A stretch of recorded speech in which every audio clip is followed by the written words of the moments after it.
Bom, pessoal, iniciando aí mais um semestre, né, no ensino remoto emergencial, aqui no curso de graduação em Geologia da UFMG. Esse semestre a gente vai ter o curso de Geologia Estrutural 2. Né? O curso de Geologia Estrutural 1, a gente viu os conceitos aí de tensão, deformação e reologia, né? Diferença aí de comportamento entre as diferentes rochas e minerais quando submetidas à deformação. E nesse curso de Geologia Estrutural 2, a gente vai ver a parte mais clássica e mais descritiva, né, da geologia, mas também com algumas interpretações aí, cinemáticas e dinâmicas também, né, do grande contexto onde as estruturas em rochas são formadas. Então a gente tem a parte de descrição geométrica mesmo das estruturas, né?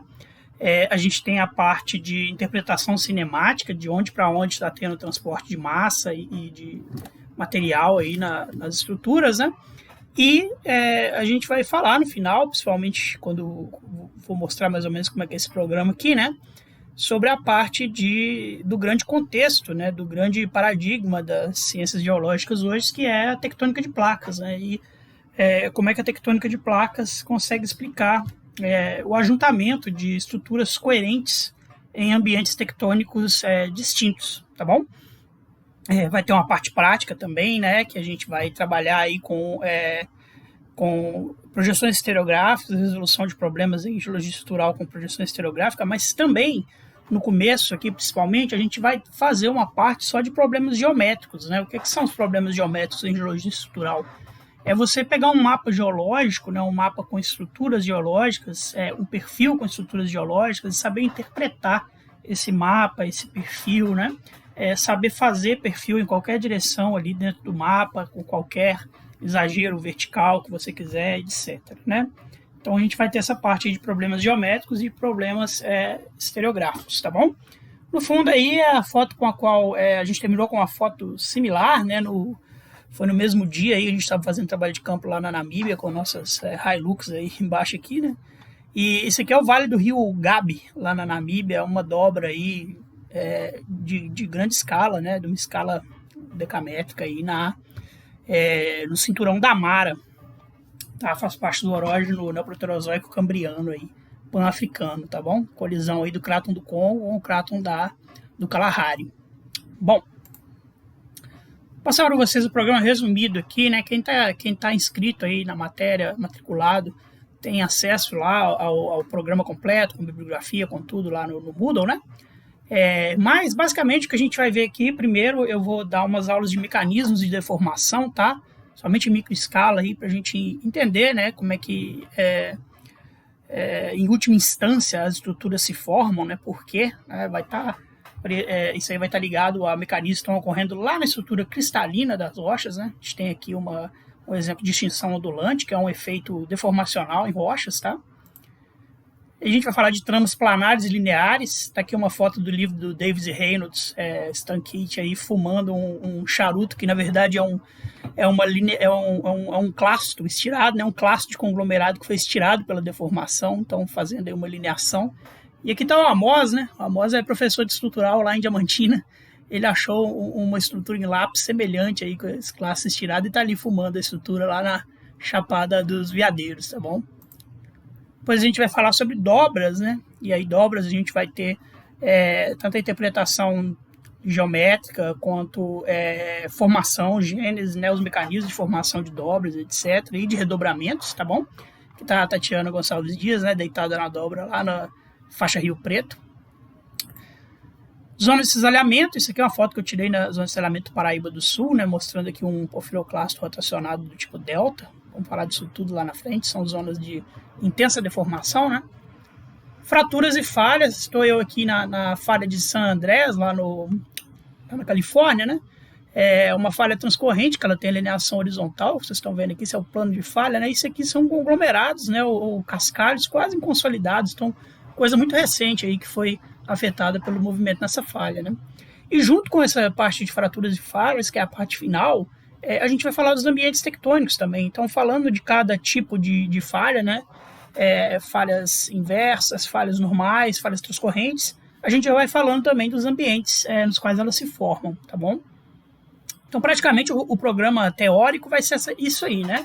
O programa prático, a gente vai ter os exercícios aí de mapa, perfil e de projeção estereográfica. Então, material para as aulas práticas, né? Isso aí a gente não está podendo encontrar pessoalmente ainda, cada um vai ter que ter na sua casa, né? As lapiseiras, lápis de desenho, borracha, papel vegetal para a gente fazer os estereogramas, né? Vamos fazer um pouco de estereograma também usando software, mas é legal vocês saberem fazer na mão, né? Você fazer as coisas na mão, ela te dá uma compreensão melhor de todos os passos do problema, né? Uma prancheta ou alguma parte assim de papelão ou de madeira mais dura para poder colar a rede Schmidt, que eu vou passar para vocês lá pelo Moodle também, né? Vou colocar esse material lá. Uma série de coisas aí para desenho geológico, né? Papel milimetrado é legal para fazer perfil, etc. Vamos ter aula só sobre isso. Bibliografia, tem uma bibliografia mais completa lá no programa, né? Que está no Moodle. Mas aí eu coloquei alguns livros aqui que são mais clássicos, né, mais legais. Tem o Hobbes, Means e Williams, que é um livro muito legal aqui, né? Inclusive ele tem uma parte também de mecânica do contínuo, que a gente viu no outro curso, né? Esse livro aqui do Ramsey e Huber, né, ele é o livro mais, vamos dizer assim, um clássico, mas também um dos livros mais difíceis, né? Eles pegam pesados aí na parte de análise estrutural e também com experimentos, etc. Tá aqui o livro do Fossen, né, que é um livro que é em português, e o interessante desse livro é que ele tem no site aqui, ele tem uma série de recursos lá online, né, de recursos para aprender online, então também é uma opção aqui, né. Eu coloquei aqui o livro do Pasher Troll, Microtectonics, né, Microtectonics, porque é um livro que eu uso muito as fotos dele aqui, vocês vão ver, né, realmente esse livro é bem legal, bem interessante de quem quiser ter aí, acompanhar, etc, né. Agora, o melhor livro mesmo de geologia estrutural que eu acho, né, sem prejuízo aí para os outros, que também são bacanas, né, são os livros do Davis e Reynolds, né, e o último aí, Davis, Reynolds e Klutz, que é o Structural Geology of Rocks and Regions. Eu falei desse livro já na Estrutural 1, né, mas ele tem aqui, né, a primeira edição, só o geólogo lá trabalhando, olhando ao longe aqui os afloramentos. Na segunda, ele já levantou e foi olhar lá os afloramentos, enquanto o estudante ficou aqui escrevendo aqui na caderneta, né? E na terceira, a gente foi um pouquinho mais para longe aí a visão, né? E está lá o geólogo lá, o estudante na prancheta e o outro medindo aqui, né? A equipe de campo completa aí, né? Um grita a atitude para o outro, ele anota e o outro vai lá coletar a amostra. Eu gosto desse livro porque ele é muito lúdico, assim, né? Ele tem umas piadinhas, umas coisas interessantes, ele ensina do jeito prazeroso, né? Eu acho que realmente é um dos melhores livros aí. Tem outros, né? Parque, etc. Tá tudo lá, SUP, Turner Weiss, tem vários livros interessantes. Geologia estrutural realmente teve um boom aí, né? Nos anos 80, 90, por aí. Tem muito material didático interessante, tá bom? Inclusive na internet, né? Tem muito site bacana aí que podem ser utilizados. E eu coloquei aqui porque eu dou essa primeira parte na geologia estrutural porque eu dava geologia de campo, né, e até trabalho de graduação, e eu senti assim que precisava de uma base forte assim sobre mapa e perfil mesmo, né, desenho geológico. Então é quase que uma revisão de desenho geológico, mas já com alguns outros conceitos já em mente, né, que o conceito de estratigrafia estrutural, etc., que vocês já têm mais avançados nessa parte do curso, né? Então, tem o livro do Benison aí, né, que é Introduction to Geological Structures and Maps, Lise também interessante aí, e Marcha Kimitra. Tem outros livros aí que são interessantes de desenho geológico e métodos básicos de geologia estrutural, mapas, etc. Eu deixei tudo lá no Moodle para vocês procurarem, né? No final do curso, então, o aluno deve reconhecer, descrever e interpretar diversas estruturas geológicas em todas as escalas, né, sensoramento remoto, campo, amostra de mão e lâmina, etc. Dominar as técnicas de aquisição e tratamento dos dados estruturais, então, uma lembrançazinha de como usar a bússola, como usar estereogramas, etc. Né? E, que eu acho que é muito importante, né, interpretar mapas, seções e croquis estruturais, tá bom? Geologia estrutural, então, é o estudo das configurações geométricas na rocha, diz respeito a tanta forma, distribuição espacial, quanto propostas de gênese, né, mecanismos genéticos, vem do latim estuer, construir, e, em geral, ela lida apenas com estruturas geradas pela deformação das rochas, ou seja, estruturas secundárias. Né? Ela não vai gerar com estruturas que têm origem ígnea ou origem sedimentar, né? normalmente a gente vai estar falando de estruturas que são sobrepostas a essas estruturas que a rocha já tinha antes de sofrer uma deformação secundária, né? Ou seja, um rearranjo das geometrias originais. Normalmente, para a gente ver alguma estrutura na rocha secundária, a gente tem que ter uma estrutura primária que já era anisotrópica, né? Por exemplo, aqui essa caixinha aqui, Squeeze Box, que o cara fez aqui, tá nesse site, né? Eu sempre boto os sites aqui para quem quiser acompanhar. Você tem um acamamento, né, horizontal lá, né, de camadas com diferentes cores ou composições, né? Pode ser uma mais fina, uma mais grossa, etc.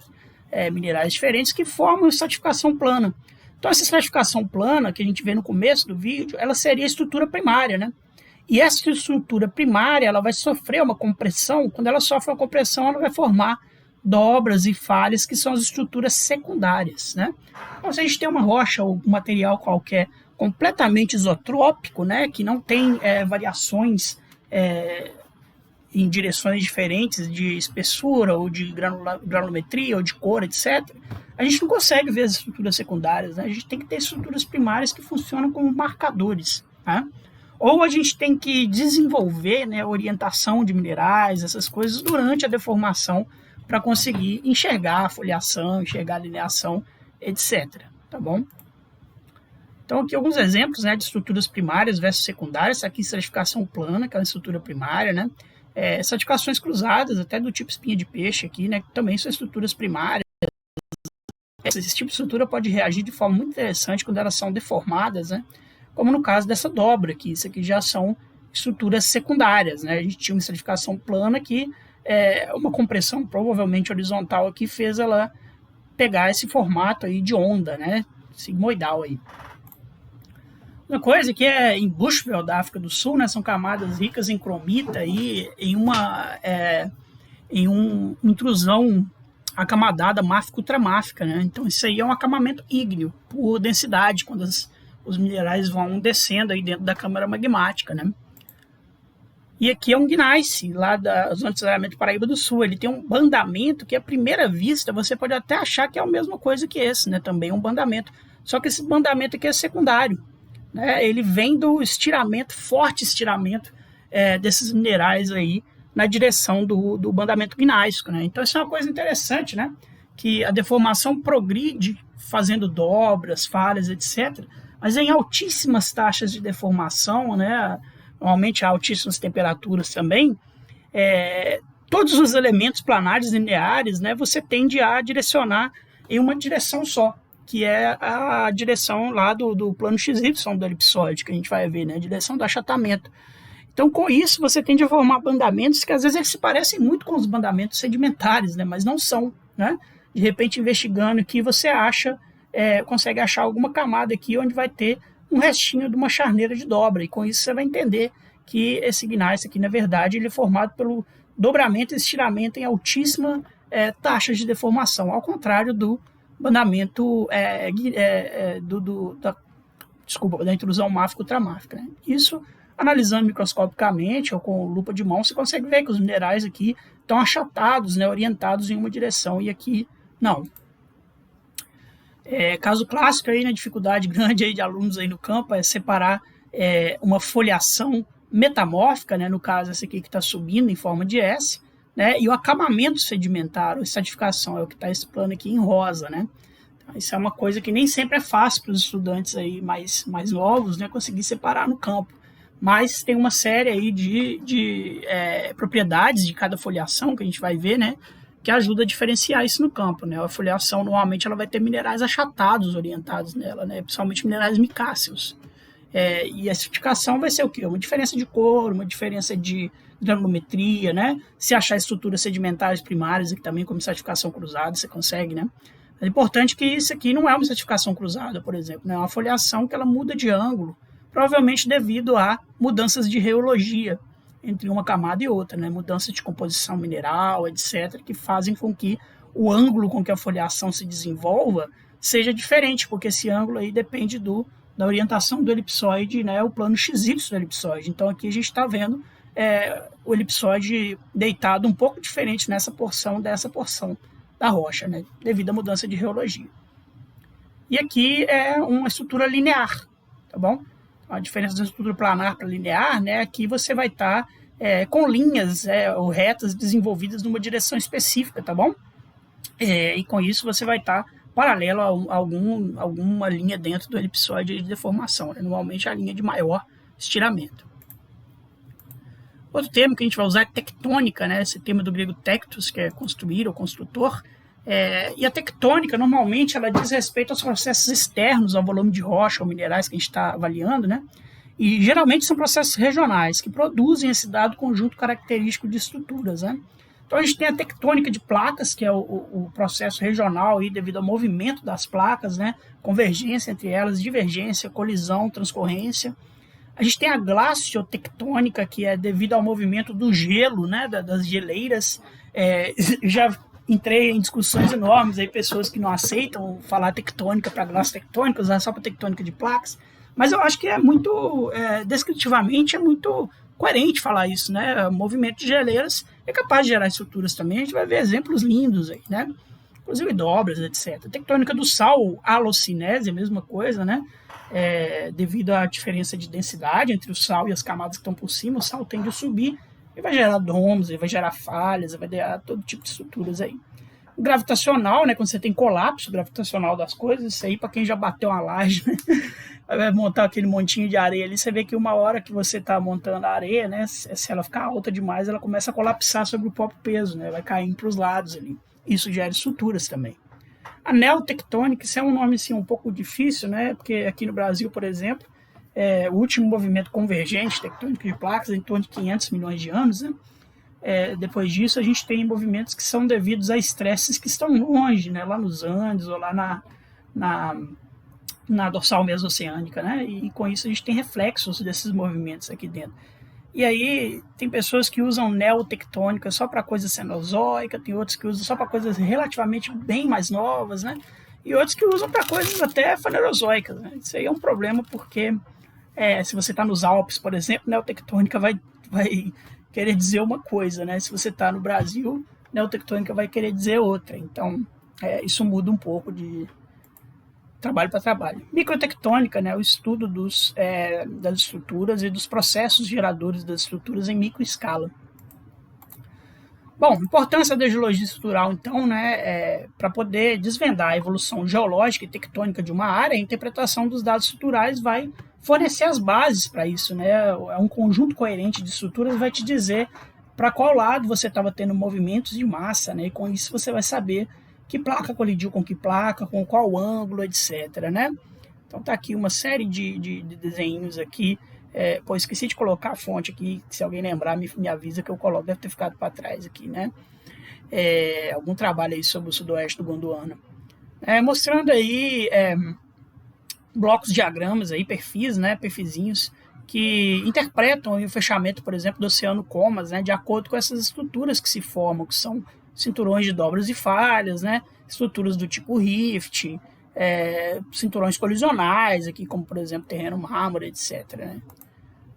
Mapeamento geológico, né? E a partir do mapeamento geológico, você vai pegando as estruturas em campo, você consegue desenhar esses blocos de diagrama, essas coisas que vão te mostrar a interpretação de como estavam distribuídos os esforços e os seus agentes aí, né? Isso aqui na Serra do Caparaó.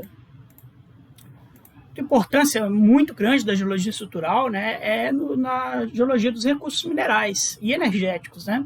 Então, a exploração de muitos bens minerais depende do condicionamento por estruturas geológicas. São essas estruturas que permitem que bens minerais se acumulem, né? Por exemplo, depósitos do termais, que são controlados por falhas, trapas estruturais de petróleo, né? O petróleo costuma migrar e pode ficar preso ali do carbonetos, gases, etc, né? Em zona de charneira de falha, por exemplo, né? Depósito de ferro adora formar em zona de charneira de falha, de dobra, ligada à falha, né? Porque a falha funciona como um condutor do fluido hidrotermal e quando ele encontra a zona de charneira é um buraco, né? Tem uma pressão menor, então naquela zona ali de baixa pressão você deposita o seu depósito de ouro, de ferro, do metal que for aí, né? Então tem uma importância enorme aí da geologia estrutural para condicionamento de recursos minerais. Qualquer mina de ouro, etc., você tem que ter um controle estrutural muito forte, né? Porque você tem que ter um entendimento da geologia estrutural muito forte para você seguir né, os veios, as coisas onde estão alojados seus recursos minerais. Então tá aqui o desenho, né, por exemplo, né, o óleo e o gás, né, eles migram, eles são mais leves do que as rochas, então eles migram através da rocha reservatória até eles encontrarem um buraco, um espaço, né, por exemplo aqui o topo de uma estrutura anticlinal, né, antiforme. E aí é onde você vai fazer o seu poço para poder chupar o petróleo, etc. Então você tem que entender muito bem essa estrutura subjacente aí do seu terreno geológico, né? Seja por dados geofísicos, dados de furo de sonda, né? De um lado do outro, para você pegar as rochas mergulhando para um lado para o outro, etc. Mapeamento geológico em superfície, pelos afloramentos, etc. Né? Você imaginar o que está ali por baixo. E aí se for o Zé Buscapé lá, né? Ele chega aqui e dá um tiro. E aí o tiro de 12 dele aqui faz o petróleo exudar, né? Foi assim que ele achou petróleo no quintal dele e ficou rico. Eu achava que isso era mentira, né? Até que a gente foi numa estrutura antiformal, lá em São Carlos de Bariloche, né? E aqui a gente está vendo aqui uma exudação de petróleo exatamente no meio de um antiforme. Uma das coisas mais legais que eu já vi na geologia. A gente veio andando, pegando as camadas, mergulhando para um lado, aí chegou bem no meio aqui, estava exudando esse petróleo cru ainda, né? Não é um petróleo muito bom, não está maturado. E quando você anda para o outro lado, as camadas estão mergulhando para o outro lado. Então, nesses cinturões de dobras e falhas frontais aí dos Andes, né? Você encontra esse tipo de exudação de petróleo aí. Igualzinho o Zé Buscapé achou. A importância da geologia estrutural é nos riscos geológicos, né? Geotecnia, geologia de engenharia. Muito importante na mecânica de rochas, estabilidade de taludes, mapeamento das áreas de risco e etc. Então, por exemplo, aqui o típico fraturas escaras aí, né, em deslizamentos. Quem mora aqui em Belo Horizonte pode ir ali na Praça do Papa, né, subindo ali naquela trilha que sobe ali a Serra do Corral, você vê vários desses deslizamentos ali, né? Vamos falar que Zona Sul de BH, ou a pessoa tem muito dinheiro para construir, ou ela não tem dinheiro nenhum, né? Porque só tem prédio de rico ou favela, porque a situação geotécnica é muito difícil ali naquela escarpa de serra, onde você tem foliações ali do Grupo Sabará, etc., que ajudam muito no deslizamento. Né? Então, um problema social aí, sério, grave, que tem que ser tratado aí pelos geólogos urbanos aí de BH, né? Como estabilizar os taludes ali para o pessoal das vilas, etc., né? Para poder construir e não ter esse tipo de deslizamento, né?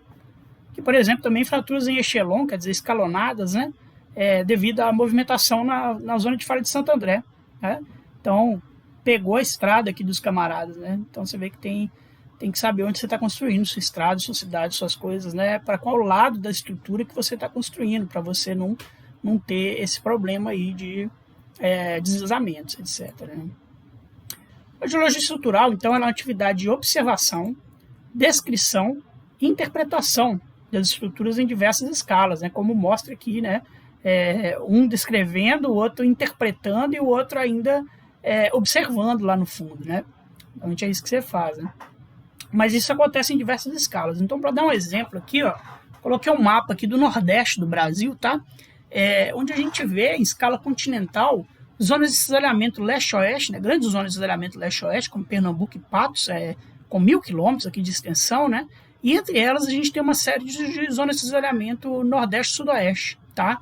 Que separam aqui no meio. Então você tem uma estrutura sigmoidal, né? Do tipo fazendo S's e C's. A gente vai ver isso mais para frente aí, tá? Quem tiver curiosidade, pode olhar aí no Google Earth, né? Você vê certinho essas estruturas que elas ficam marcadas em imagens de sensoriamento remoto como um relevo negativo, né? Onde você tem fraturas, falhas, etc. Elas costumam ser comidas aí para erosão preferencialmente, né? Os rios encaixam nelas e elas aparecem com relevo negativo, né? Muito linear, quer dizer que não é coisa feita pelo ser humano, né? É coisa que está ali curvilínea, etc., feito pela natureza. Acamamento, foliação, etc., já costumam aparecer como estruturas de relevo positivo, né?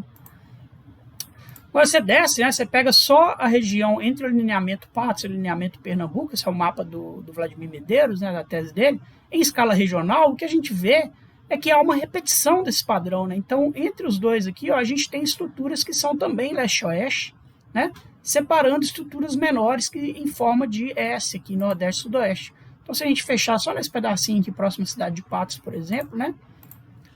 a gente vai ver isso, né, lá, agora com os traços aqui já marcados em estruturas de foto, divisa de Paraíba com Pernambuco, olha só. Né, zona de saneamento Boqueirão dos Coxos, Serra do Caboclo, Afogados em Gazeira, separado, por exemplo, as zonas de saneamento Juru, zona de saneamento Patos, que são leste-oeste, né? Então, normalmente, aquela grande estrutura que a gente viu, leste-oeste, noroeste, nordeste, sudoeste, só que em escala menor. Escala local, lá, aqui está a região de Campina Grande, mesma coisa, lá você tem as estruturas leste-oeste e as estruturas sigmoidais, às vezes você tem umas indo para o outro lado ali agora, né? Aqui para vocês verem na foto do Google Earth, região de Iguatu, aqui está a zona de saneamento Patos, né? E aqui passando as zonas do tipo S, Juazeiro do Norte aqui embaixo. Lá. Acho que o Patos é essa aqui, na verdade, né? Aqui tem um duplex transpressivo aqui, a gente vai ver isso mais para frente aí, né? A escala de afloramento, aí, sei lá, em Diamantina, tá aqui o aluno Vitor, aqui na época orientava estágio lá, e a gente vê aqui em escala de afloramento, esse contato aqui é a mesma coisa, lá a gente tem zoninhas de cisalhamento aqui, subhorizontais, na verdade tem um mergulho aqui, né?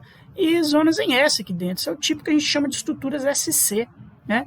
Então você vê como é que esse pedacinho aqui, ó, repete o que a gente viu para o Nordeste do Brasil inteiro, né? Aí, em escala de amostra de mão, por exemplo, tem uma foto de um granito milanitizado aqui do livro Microtectonics, a mesma coisa, você tem as estruturas aqui horizontais e as estruturas em S subindo, ó, né? Estrutura SC em amostra de mão. Mesma coisa que você vê aqui o Nordeste do Brasil, com a zona de cisalhamento Patos, a zona de cisalhamento Pernambuco e a zona de cisalhamento em S aqui no meio. Né? Mas você pode descer mais ainda, você pode ir para a escala de lâmina, por exemplo, né? E aí você tem micas aqui, muscovitas, que estão com esse formato de peixe lá. Então você tem as estruturas C e as estruturas S aqui, ó, né? Aqui já está uma escala horizontal de 4 milímetros. Então a gente saiu de coisa de 1.000 quilômetros para 4 milímetros. Praticamente o que a gente vê aqui é zona de saneamento Patos, zona de saneamento Pernambuco, zona de saneamento Patos, Pernambuco, e aqui as estruturas em S dentro delas. Aí você pode descer mais aí, escala cristalina, escala subatômica, etc. Provavelmente você vai ver a mesma coisa. Você vai ver como é que a geologia, e principalmente a geologia estrutural, né, ela funciona bastante de forma fractal, autorreferente, né? O que quer dizer isso? Que as estruturas que você vê em escala grande, em escala maior, elas se repetem em várias escalas diferentes, na verdade, com as suas diferenças aí de acordo com que você vai crescendo ou diminuindo a escala, né? Isso é uma coisa muito interessante, não só da geologia estrutural, mas de vários aspectos da natureza, né? A ciência que estuda o caos e as formas fractais, né?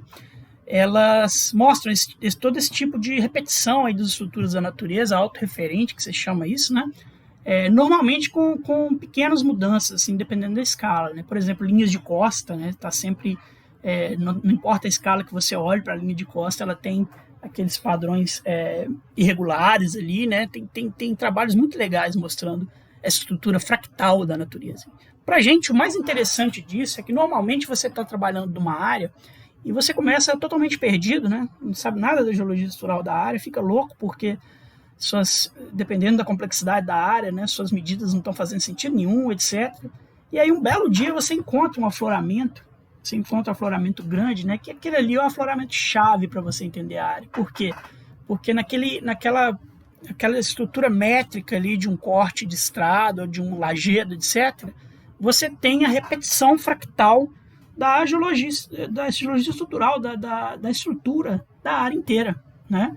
Sempre levava os alunos aí em Diamantina num afloramento típico desse, né? É interessante que a gente vai para Diamantina ali em geogeral, estratigrafia, sensoriamento remoto, etc., né? Sempre vendo afloramentos ali, às vezes os mesmos, às vezes diferentes. E uma vez que você vê esse afloramento chave ali, todos os outros afloramentos, você pode voltar neles, eles começam a fazer sentido de forma diferente, né? Porque cada afloramento desses, você estava vendo só um pedaço da estrutura geral. E se você encontra um afloramento chave e vê a estrutura geral inteira, aí você passa a entender qual que é o papel, né? Onde que se encaixa cada um daqueles afloramentos que você viu na estrutura geral. Né? Então, isso é uma dica aí para quem faz mapeamento geológico, né? Se encontrar o afloramento-chave, gasta nele aí meio dia, 1 dia, 2 dias até, né? Descreve ele bem, porque provavelmente ele vai te dar a chave para entender a estrutura fractal maior, tá bom? Inclusive em lâmina, né, também. Outro exemplo aí, algumas dobras aí na montanha Anti-Atlas do Marrocos, né? O eixo mergulha para norte, aí, então a gente vê o narizinho das dobras aqui, né? Vocês lembram lá do desenho, etc, né? Aqui já está mergulhando para sul. Isso em escala de Google Earth, né? Agora em escala de montanha, né? Cadeia de montanha, você está vendo a dobra lá. Escala de afloramento aí, né? Essas dobras muito lindas aí, inclusive, né?